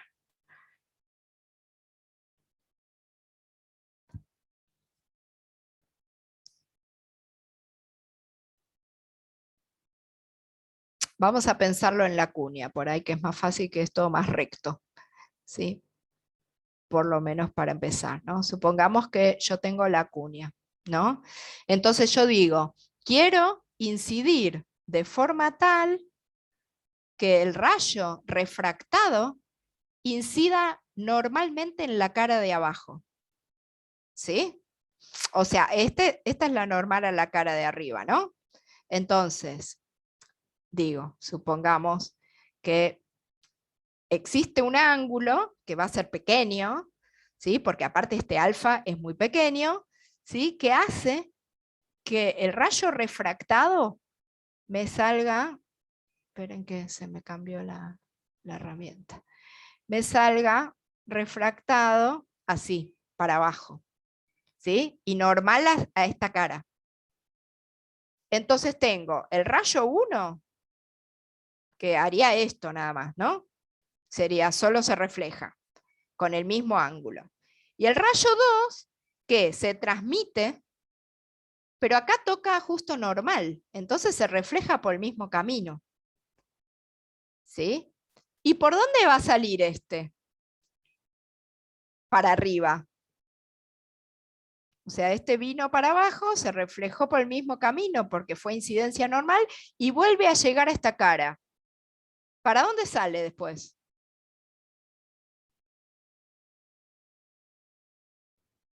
Igual que el incidente. Claro, igual que el incidente, ¿sí? Por reversibilidad, ¿sí? O sea, sale como en esta dirección, saldría el rayo 2. ¿Sí? Por lo tanto, el 1 y el 2 se despidieron acá, no se encuentran nunca más, ¿sí? No los voy a hacer interferir. ¿Dónde se juntaron? Y se juntaron acá, justo en la superficie, ¿sí? Entonces, si yo hago esto mismo a lo largo de la cuña, voy a ver que todos los puntos donde se juntan los rayos son justo todos los puntos que están sobre la superficie de la cuña, que es la superficie de localización. ¿Sí? Lo mismo se puede hacer para el dispositivo de Newton, ¿sí? Y encontrar que la superficie es la superficie superior del dispositivo, digamos, ¿no? Pero es el mismo análisis. O sea que se los incidir con un ángulo más o menos chiquito, porque va a ser un ángulo chiquito el que haga que al refractar se incida perpendicularmente abajo y salga por el mismo. Claro, que asegura esta condición, digamos. Claro. Que O sea, no es un ángulo interfieran en la superficie. que esté ¿Cómo? chiquito. O sea, es un ángulo en específico el que va. No, tiene que ser un ángulo pequeño. Con que seas cercano a pequeño, esto va a pasar. Digamos, no tiene que ser exacto. Tengo una duda capaz más general, pero ¿a qué le decimos ángulo pequeño, más o menos? Muy pequeño, 1 grado, por ejemplo. Ah, ok, perfecto. 3 grados máximo. Ok, no, Muy perfecto. pequeño. O sea, por eso yo digo, un poco en broma, un poco en serio, de que una cuña es como una lámina de caras paralelas mal hecha. ¿Sí? O sea, es como casi una Claro, lámina de caras paralelas, pero como con un pequeño error, digamos, ¿no? ok. ¿Pero eso para el ángulo alfa o el ángulo con el cual hacemos incidir el rayo?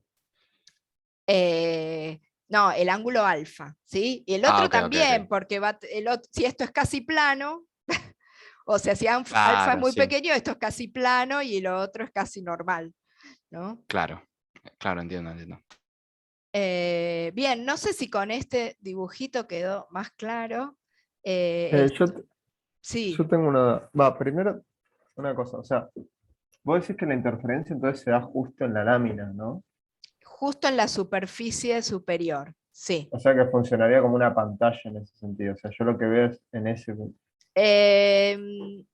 No diría que funciona como una pantalla, o sea, como que es la superficie donde se localiza la figura, porque una pantalla en general se asocia con intersectar los rayos provenientes de un sistema óptico, ¿no? Podría ser, pero en realidad si Claro, yo... pero yo digo, ¿cómo Sí. lo percibo yo que no estoy en ese punto del espacio? O sea, ¿cómo veo yo esa interferencia? Porque nosotros antes lo decíamos en una pantalla, como que yo Ah, vos podía tenés ver ese que punto. enfocar tu vista acá arriba, ¿no? O sea, vos en realidad lo que tenés es, visto con cierta perspectiva, vos la cuña la ves así, ¿no? Este sería el ángulo alfa, ¿no? Y tus franjas las vas a tener en este sentido, ¿no? No, pero mi ojo no es en definitiva una lente, o sea, yo no estoy como acá. No, o sea, vos vas a observar las franjas como observás cualquier cosa. ¿sí? Como observás cualquier objeto. Las franjas se forman acá, y entonces vos, tu ojo se acomodará como se tiene que acomodar para formar imagen de eso en tu retina, etc. Pero como mirás una banana o una taza, o sea, es lo mismo, porque las franjas se forman en esa superficie, están ahí. ¿Sí? O sea, vos lo único que vas a tener que hacer es enfocar tu ojo para observar en esa superficie. ¿Sí? Más o menos. O sea, O sea, porque no ¿qué es es lo que transparente. no? No, lo que me hace ruido es que es como que es transparente. O sea, ¿cómo puedo ver? No sé. Ah, Capaz lo tendría no. que pensar un poco, pero. Mira, la verdad es que es una lástima porque lo mejor es verlo. Yo en el aula lo muestro, lo ven. Si ustedes tienen a mano, esa es la forma más fácil de convencerse. O sea, si ustedes tienen a mano, tienen acceso, que es la forma que yo veo más fácil de ver esto, es con estos portaobjetos de microscopio. ¿Vieron esos vidriecitos finitos que se usan para poner las muestras debajo del microscopio? Uno de esos ya es muy grueso para funcionar como lámina. Pero ¿qué hago? Pongo uno arriba del otro, dos de esos, y me formo una cuña de aire entre los dos vidrios. ¿Sí? Si ustedes lo ponen eso a la luz, digamos, tratando de esto, de que la incidencia sea casi normal, y hay una cosa que quizás no dije, pero por ahí les ayuda a entender cómo se observa esto. Cuando yo digo incidencia casi normal, es importante que esa incidencia está asociada a la observación, ¿sí? O sea, si yo ilumino normalmente a la cuña, pero yo estoy mirando en un costado donde la luz que me tiene que llegar a mí es una luz que sale con un ángulo enorme, obviamente yo no voy a ver nada, no voy a ver ese patrón. O sea, para verlo yo tengo que poner mi ojo donde me llegue la luz, digamos, que salió acá, ¿no? Entonces, tengo que ponerme bastante encima, bastante vertical, ¿sí? Con la dirección de observación que sea también bastante normal, digamos, ¿no? Para recoger estos rayos. ¿Está bien? Si uno hace eso, se ven las franjas, se ven, es fácil de ver. Pero bueno, no todo el mundo tiene a mano este sistema, digamos, estas láminas. Si no, se los debo. El año que viene, cuando vayamos a la facultad, pasan por mi oficina y se las muestro. Pero se ve fácil, se forman sobre esa superficie. A veces es cierto, Iñaki, como vos decís, es cierto que si el material es transparente, es más difícil lograr que el ojo enfoque ahí. Sí, pero es un poco un entrenamiento. No es imposible para nada, ¿sí? Se puede hacer. Ok, ok. No, y la otra pregunta que tenía era que nosotros cuando estamos viendo, bueno, los esquemitas estos, y obviamente en la realidad, la lámina de arriba tiene un espesor, ¿no? O sea que hay una primera reflexión que no estamos analizando. ¿Eso podría Sí. interferir de alguna manera o no afecta en nada? En general, ese espesor es mucho más grueso, ¿sí? O sea, como que ya no produce más interferencia, ¿sí? Si vos pusieras acá una laminita tan finita como la que está interfiriendo acá, tendrías que contarla también, ¿sí? Para el desfasaje y toda la historia, ¿sí? Pero en general, si vos pones algo grueso, no va a afectar a la interferencia, ¿sí? A lo Ok. sumo te desvía los rayos según cómo sean las caras de eso que estás poniendo, pero digamos, no te va a afectar a la interferencia en sí, si es grueso. Ok. Sí, sí, perfecto. Bien. Entonces volvemos, que ya casi estamos. Acá ya esto lo habíamos visto.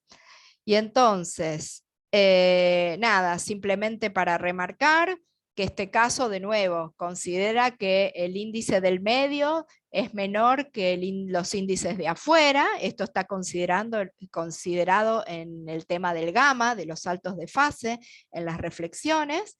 Para otro caso hay que adecuar esos saltos de fase y entonces uno puede tener anillo central oscuro o anillo central brillante, dependiendo de eso, ¿sí? Los anillos de Newton están localizados en la superficie superior de este dispositivo, que es la superficie de la lente, ¿sí? Y lo mismo que en el caso de la cuña, por transmisión se observan los anillos complementarios, ¿sí?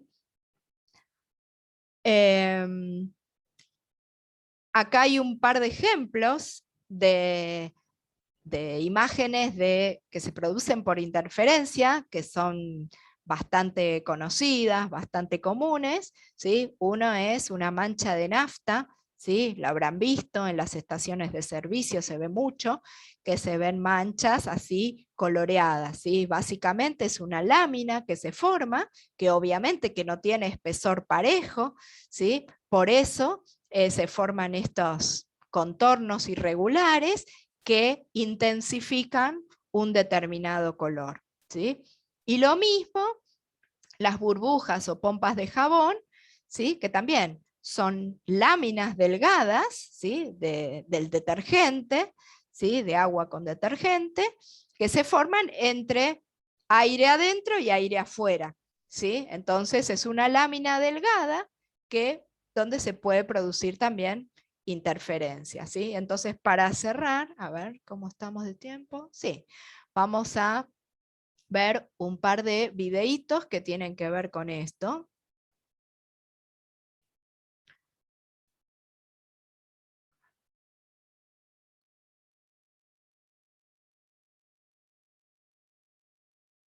Vamos con vos es una fuerza que viene a hacerse cargo de problemas concretos con soluciones concretas.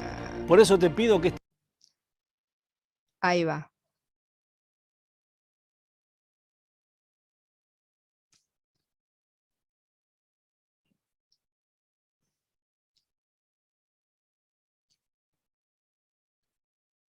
Esto es detergente, básicamente, con el cual forma una lámina, ¿sí?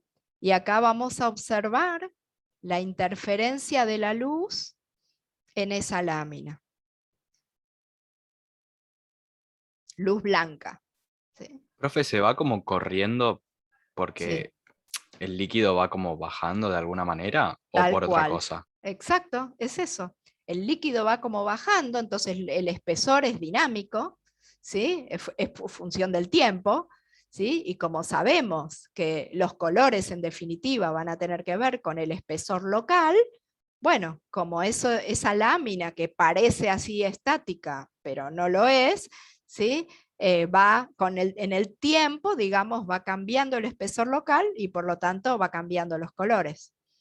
Tal cual, va como cayendo y después fíjense que se genera todo este movimiento del fluido dentro de la lámina, que es visible gracias a este fenómeno de interferencia de la luz, ¿no? Como que uno puede ahí ver el detalle del movimiento del fluido en la lámina. Muy bueno, porque con esto uno también puede pensar algún modelo para el fluido, ¿no? Tal cual, uno puede usar esto para estudiar movimientos del fluido, ¿sí?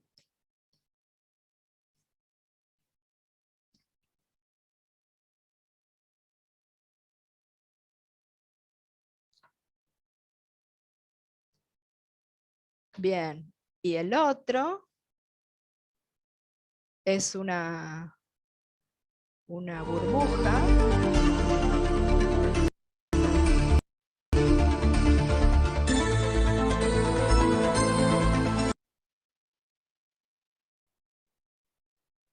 A ver.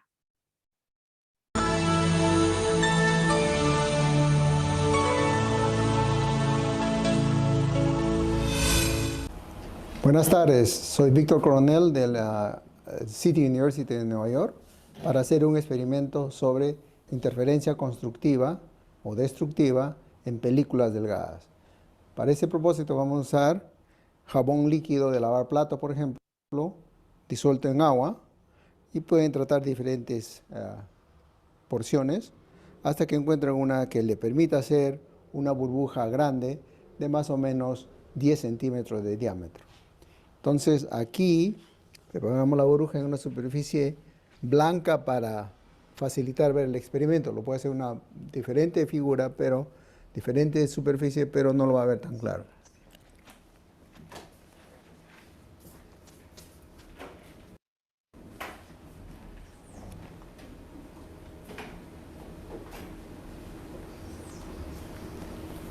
Aquí tenemos entonces la burbuja, tenemos pues aire, agua, que es el jabón, con aire, entonces es una película delgada. Aquí pueden ver el tinte verdoso en la parte superior y un tinte rojizo al lado derecho inferior. Ahora sí, el tono de arriba es un poco rojizo, pueden ver una parte verde, una parte rojiza. Ahora sí, claramente se ve el rojo, el verde todavía en la parte superior, pero el rojo en las partes más de abajo. ¿Por qué? Porque la parte más de abajo es más gruesa que la parte de arriba. La parte de arriba es la que se vuelve más delgada. Ahora sí, claramente se ve el rojo arriba y el verde está abajo. Ahora todo es rojo. Toda la capa roja está volviendo a ser verde. Ahora de nuevo, pues corresponde a un grosor que es óptimo para el verde. Ahora el verde está dominando casi toda la superficie de arriba. El lado izquierdo inferior es rojo, ahora la parte superior es roja de nuevo. Noten pues porque la capa va disminuyendo de grosor, el agua por gravedad va chorreando. Aunque a nosotros nos parece una capa uniforme, no es una capa uniforme, sino es bien dinámica. Ahora se ve un poquito azul, un moradito incluso. Pueden ver un moradito muy bonito. Ahora ven el arco iris. Pueden ver un arco iris muy bonito, ¿no? Y volvió azul. Y hay un amarillo ahí abajito. Amarillo, verde. Aquí ven el arco iris. Y como ven, arriba es el azul. Y ahora se volvió rojo casi, ¿no? Ahora se ha vuelto un sistema bien dinámico.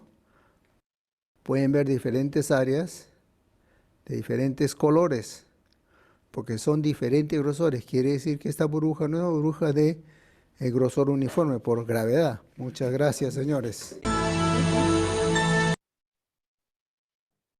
Bueno, se veía, ¿no? Los colores.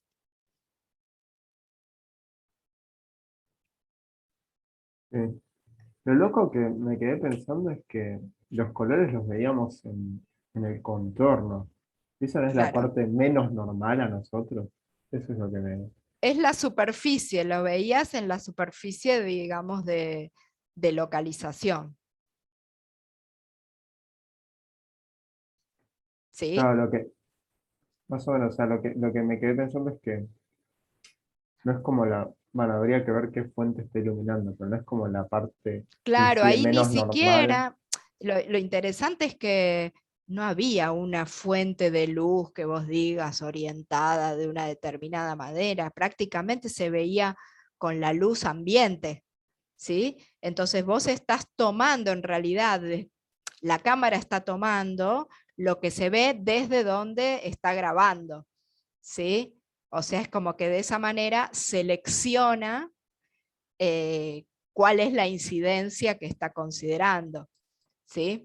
Pero bueno, este caso es distinto, no es ni la cuña ni el dispositivo de Newton, ¿no? Pero no deja de ser una lámina, ¿sí? O sea, donde se produce interferencia. Al final, sobre todo, se veían bien los cambios de color muy rápidos, ¿no? O sea, como que quedaba bien en claro cómo ese color depende fuertemente del espesor, ¿no?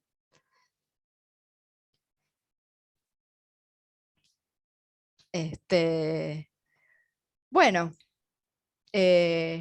Alejandra, ¿querías preguntar algo? Que activaste el micrófono por un milisegundo.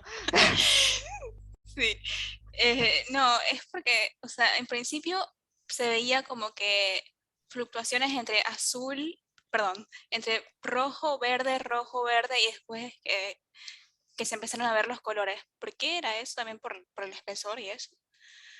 Sí, o sea, entiendo yo que tiene que ver también con la velocidad con la que va variando ese espesor, ¿sí? Que no es igual al principio de cuando recién se formó que al final, y además con el espesor que va quedando, ¿sí? Claro. Depende también, si los cambios son muy rápidos, no los vas a notar, ¿sí? O sea, vas a notar cuando un color se estabiliza por un tiempo, aunque sea un tiempo, digamos, corto, entre comillas, para nosotros, pero que sea lo suficientemente largo como para que el ojo lo detecte, ¿sí? Si hay cambios más rápidos que eso, nosotros no los vemos, ¿sí? Claro, qué interesante. ¿Qué más? ¿Hay más preguntas? Con esto cerramos interferencia y la próxima clase ya vamos a arrancar con difracción, ¿sí? Que es el último tema que nos queda. Así que, bueno, no sé, con esto más o menos cerramos. Igual, cualquier duda me preguntan la próxima. Y bueno, seguimos el viernes. ¿Cuántas clases quedan? Creo que 4, la verdad no sé. A ver. Hola Diana. Hola Guille. Creo que quedan, además de estas, 2 semanas más, me parece. Ahí está. Claro, viernes, nos queda viernes, martes, y ese viernes ya es el parcial. El parcial es Claro. el viernes 26. Sí. Viernes 26. Entonces, nos quedan 4 clases. Casi nada, parece Casi mentira. nada. Se nos voló el cuatrimestre. Sí. La verdad que sí. Sí, así que bueno, esperemos aprender un poquito de difracción en lo que nos queda. Sí. Sí, nosotros arrancamos ahora interferencia, así que perfecto. Agarramos la posta. Perfecto, estamos bien. Perfecto, estamos bien. Sí.